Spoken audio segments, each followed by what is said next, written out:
हमारा मंत्र है सबका साथ सबका विकास। हमारा मंत्र है विकास विकास विकास, और उनका कारोबार है झूठ बोलो झूठ बोलो झूठ बोलो। फ्रांस का राष्ट्रपति पत्रकारों को कह रहा है, खुल के कह रहा है कि हिंदुस्तान का प्रधानमंत्री चोर है। काम करने वाली सरकार चाहिए कि काम रोकने वाले लोग चाहिए?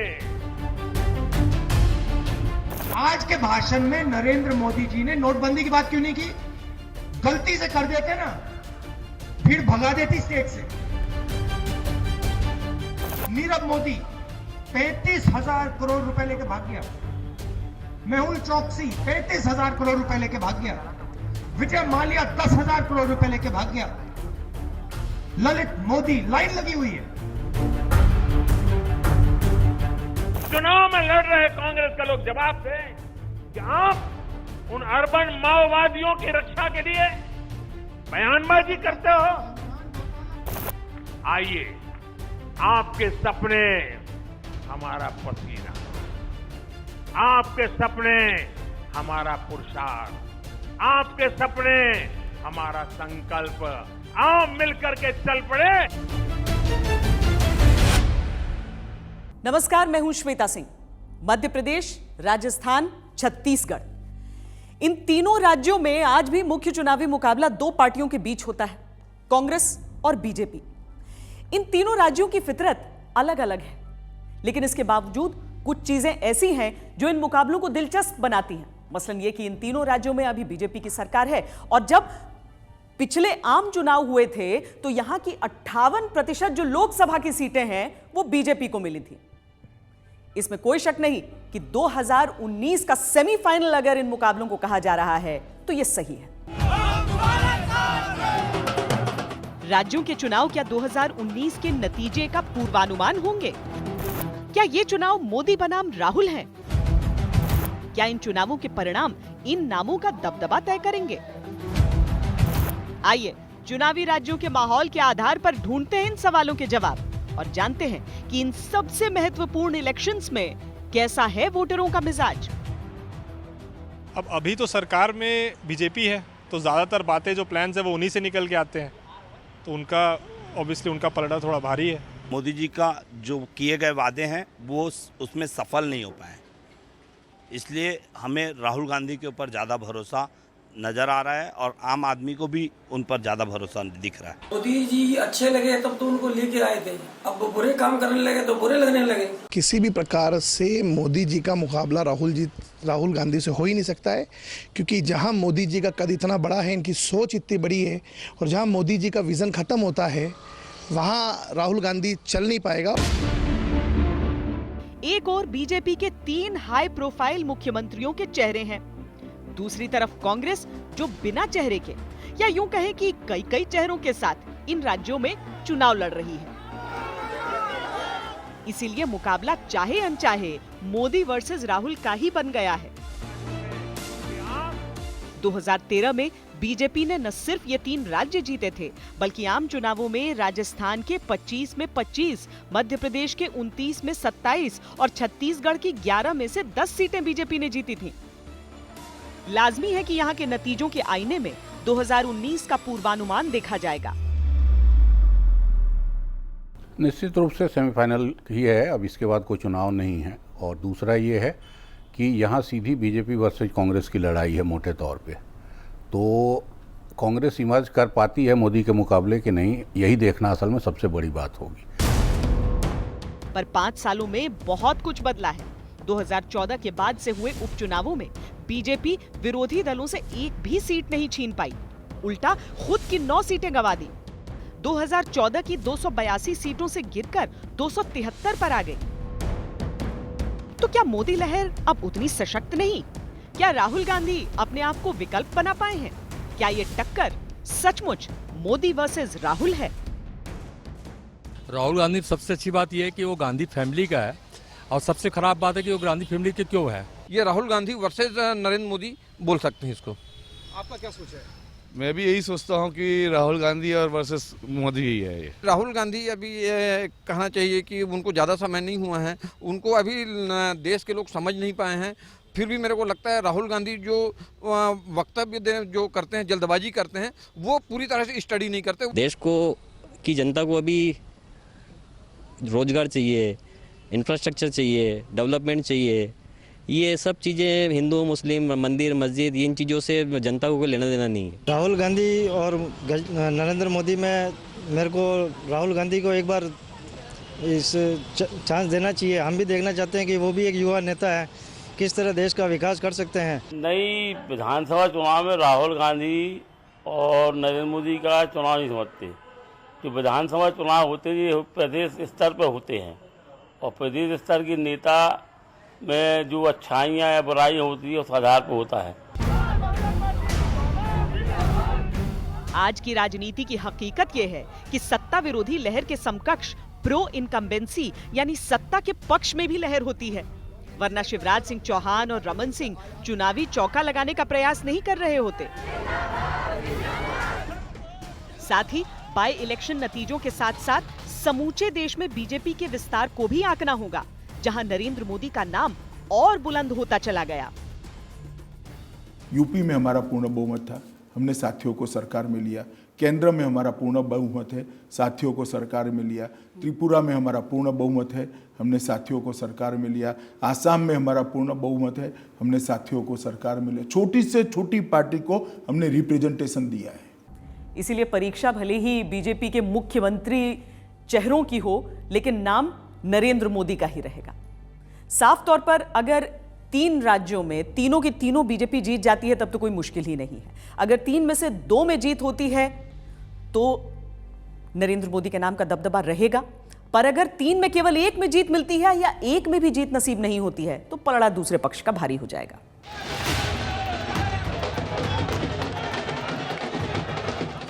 2014 के बाद जितने भी राज्यों में चुनाव हुए, नरेंद्र मोदी ही तुरुप का रहे। चुनावी बयार का रुख चाहे जो भी रहा हो, मोदी की रैली के साथ ही बदल जाता है। इस बार भी तस्वीर अलग होगी, ये कहा नहीं जा सकता। 2019 में एक बार फिर मोदी ही ट्रम्प कार्ड होंगे आपके? बिल्कुल, मोदी जी के नेतृत्व में ही हम चुनाव लड़ेंगे, उनकी लोकप्रियता के भरोसे पर लड़ेंगे और हमारे 11 करोड़ सदस्य बूथ बूथ तक फैले हैं और सरकार ने बहुत अच्छे काम किए हैं। यही कारण है कि राहुल गांधी की अध्यक्षता में कांग्रेस नरेंद्र मोदी की छवि पर प्रहार करती है, उनके नाम पर आक्रमण करती है। राहुल गांधी का पूरा प्रयास है कि राफेल को एक ऐसा मुद्दा बनाया जाए जहां भ्रष्टाचार के छींटे पीएम मोदी के दामन को भी मैला करें। फ्रांस के राष्ट्रपति ने कहा, देखो राहुल गांधी ने नहीं कहा, फ्रांस के राष्ट्रपति ने कहा, एक मिनट भैया ठहर जाओ, डिस्टर्ब मत करो। फ्रांस के राष्ट्रपति ने कहा,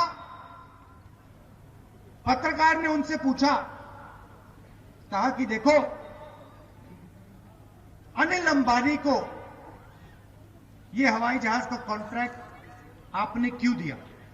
फ्रांस का राष्ट्रपति कहता है, हिंदुस्तान के प्रधानमंत्री ने हमें बताया कि अगर फ्रांस की कंपनी को कॉन्ट्रैक्ट चाहिए तो अनिल अंबानी को देना ही पड़ेगा। मतलब फ्रांस का राष्ट्रपति पत्रकारों को कह रहा है, खुल के कह रहा है कि हिंदुस्तान का प्रधानमंत्री चोर है, मगर हिंदुस्तान का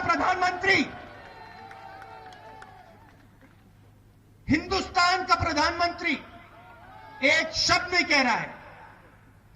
भ्रष्टाचार के बारे में अब बोलता ही नहीं है, राफेल के बारे में एक शब्द नहीं कहता, अनिल अंबानी के बारे में एक शब्द नहीं कहता, क्योंकि चौकीदार। उत्तर प्रदेश और फिर गुजरात विधानसभा चुनावों के दौरान नोटबंदी और जीएसटी के जरिए मोदी को विलन दिखाने का प्रयास विफल हो चुका है। लिहाजा इस बार राहुल सीधे सीधे पीएम पर निजी प्रहार कर रहे हैं। अब नरेंद्र मोदी भ्रष्टाचार के बारे में नहीं बोलता, पता है क्यों? क्योंकि चौकीदार। अब पूरे देश को मालूम है कि चौकीदार ने 30,000 करोड़ रुपए की चोरी करा दी। नरेंद्र मोदी जी ने अपने मित्र अनिल अंबानी को राफेल का कॉन्ट्रैक्ट दिया। 30,000 करोड़ रुपए का फायदा अनिल अंबानी को हिंदुस्तान के प्रधानमंत्री ने दिया। पर सवाल यह है कि क्या जनता बिना किसी सबूत के नरेंद्र मोदी को भ्रष्टाचारी मानेगी, या इस मामले की राजनीति को समझते हुए मोदी खुद को विक्टिम साबित करने में कामयाब रहेंगे। और जिनको झूठ के सहारे जीना पड़े, तब मान लीजिए कि धरती पर उनके पास जगह बची नहीं है। आए दिन लगातार झूठ बोलो, बार बार बोलो, जहां जाओ वहां बोलो, जो मिले उसको बोलो, यही उन्होंने मंत्र ले लिया है। नामदार बनाम कामदार, राजकुमार बनाम चाय वाला। नरेंद्र मोदी को मालूम है कि किस तरह से इस तरह की तुलनाओं में वो मुकाबले को अपने पक्ष में कर लेते हैं। यानी सीधे तौर पर देखें तो मोदी वर्सेस राहुल नरेंद्र मोदी की पसंद की पिच है, जहां पर वो अपने मन मुताबिक गेंद डालकर मैच जीत सकते हैं। तब मैंने आपको कहा था कि 14 के बाद ऐसी सरकार आने वाली है कि छत्तीसगढ़ को डबल इंजन मिलने वाला है। मोदी अपने संघर्ष और गरीबी का जिक्र करते हुए राहुल पर रईस होने का आक्षेप भी करते हैं। लड़ाई इस बार भी वही मोड़ ले चुकी है। सवाल ये है कि जनता को समझाने में कौन कामयाब होगा। 2019 से मुझे लगता नहीं ज़्यादा मुकाबला है, ये मेरा पर्सनल व्यू है कि बिकॉज 2019 का चेहरा बीजेपी का मोदी जी है और कांग्रेस का राहुल गांधी है, तो वहाँ पे मुझे लगता नहीं कोई बहुत ज़्यादा कंपटीशन है।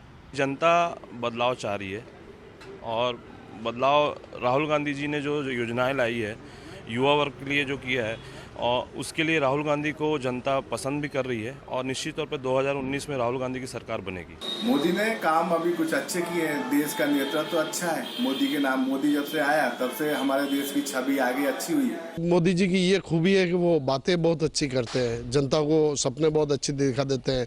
राम मंदिर, हिंदू मुस्लिम, गाय बकरी बैल, इन पे बातें बहुत अच्छी होती है, लेकिन ग्राउंड वर्क पे कोई काम नहीं कर पाते। वो उन्होंने जैसे कहा था 15 लाख रुपए मिलेंगे खाते में, काला धन आ जाएगा, पेट्रोल डीजल सस्ता हो जाएगा, आम आदमी को बहुत राहत बचेगी। तो जनता ने एक बार उनको लालच में आके वोट दे दिया। आज जनता अपने आप को ठगी महसूस कर रही है।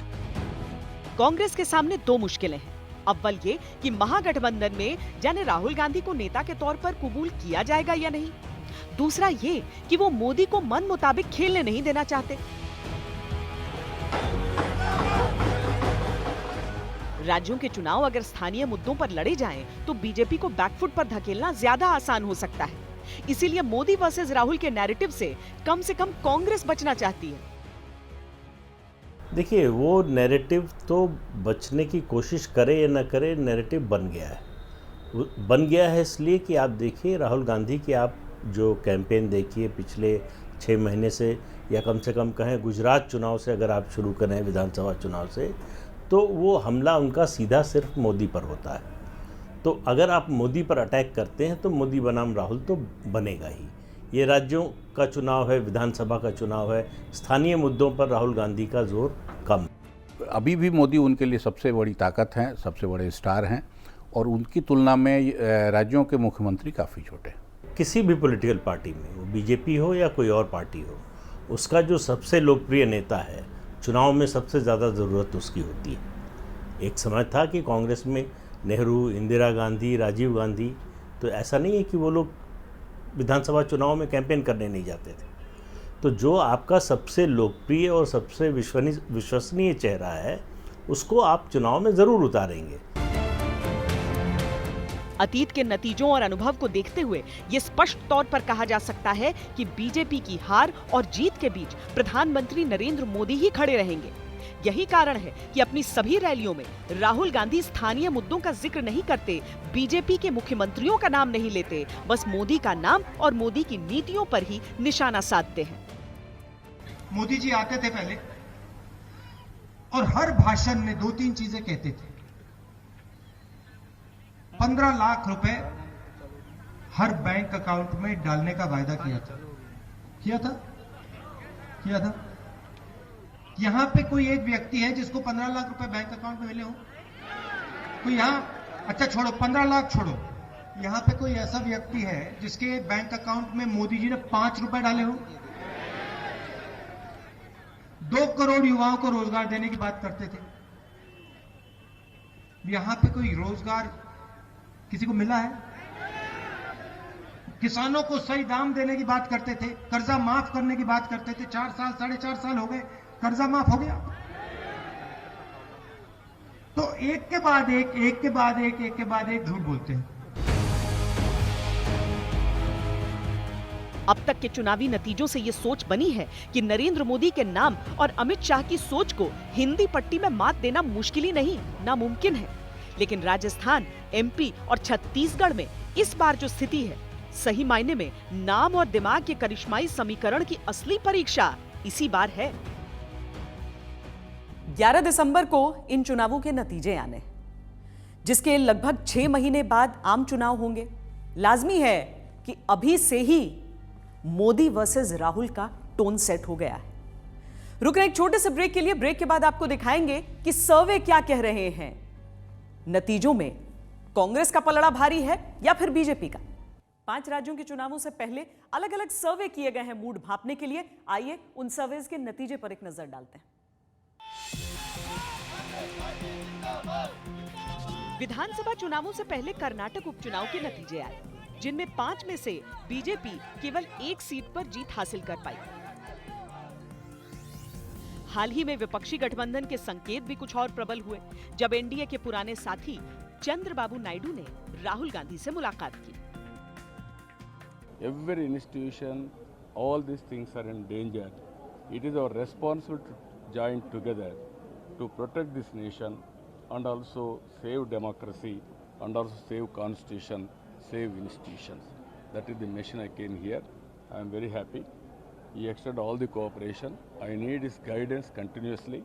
We are interested to protect this great nation. Prime Minister candidate will decide. All of us will join together. We will decide. First protect democracy, save nation. लेकिन बीजेपी और कांग्रेस दोनों को इंतजार राज्यों के चुनावी नतीजों का ही होगा। अभी तक जो सर्वे किए गए हैं, उनके नतीजे आपको हम दिखाते हैं। आज तक के इंडिया टुडे एक्सेस माई इंडिया के सबसे ताजा सर्वे के अनुसार छत्तीसगढ़ में 43% लोग सरकार बरकरार रखने के पक्ष में हैं, 16% अनिर्णित हैं। मध्य प्रदेश में 42% मौजूदा सरकार के पक्ष में है, 18% अभी निर्णय नहीं कर पाए, और राजस्थान में 43% सरकार बदलना चाहते हैं, जबकि 18% फैसला नहीं कर पाए। बाकी सर्वेज पर भी एक नजर डालते हैं। एबीपी सी वोटर के अनुसार मध्य प्रदेश की 230 सीटों पर बीजेपी को 106, कांग्रेस को 118 सीटें और अन्य को 6 सीटें मिलने का अनुमान है। इंडिया टीवी सीएनएक्स के अनुसार बीजेपी को 128, कांग्रेस को 85 और अन्य को 17 सीटें मिलने का अनुमान है। एबीपी सी वोटर के अनुसार छत्तीसगढ़ की 90 सीटों पर बीजेपी को 43, कांग्रेस को 42 और अन्य को 6 सीटें मिलने का अनुमान है। इंडिया टीवी सीएनएक्स के अनुसार बीजेपी को 50, कांग्रेस को 30 और अन्य को 10 सीटें मिलने का अनुमान है। सी वोटर के अनुसार राजस्थान की 200 सीटों पर बीजेपी को 55, कांग्रेस को 145 और अन्य को 5 सीटें मिलने का अनुमान है। स्पिक मीडिया के अनुसार बीजेपी को 78, कांग्रेस को 118 और अन्य को 4 सीटें मिलेंगी। हालांकि नतीजों में यह भी सामने आता है कि प्रधानमंत्री मोदी हर जगह अभी भी अपनी लोकप्रियता को बरकरार रखे हुए हैं। राहुल गांधी की लोकप्रियता बढ़ी जरूर है, लेकिन उस अनुपात में नहीं कि एक सशक्त विकल्प के तौर पर उन्हें दर्शाए। रुक रहे एक छोटे से ब्रेक के लिए। ब्रेक के बाद आपको बताएंगे कि क्या विधानसभा चुनावों के नतीजों के बाद बदलेगी राहुल गांधी की किस्मत। आप देखते रहिए आज तक।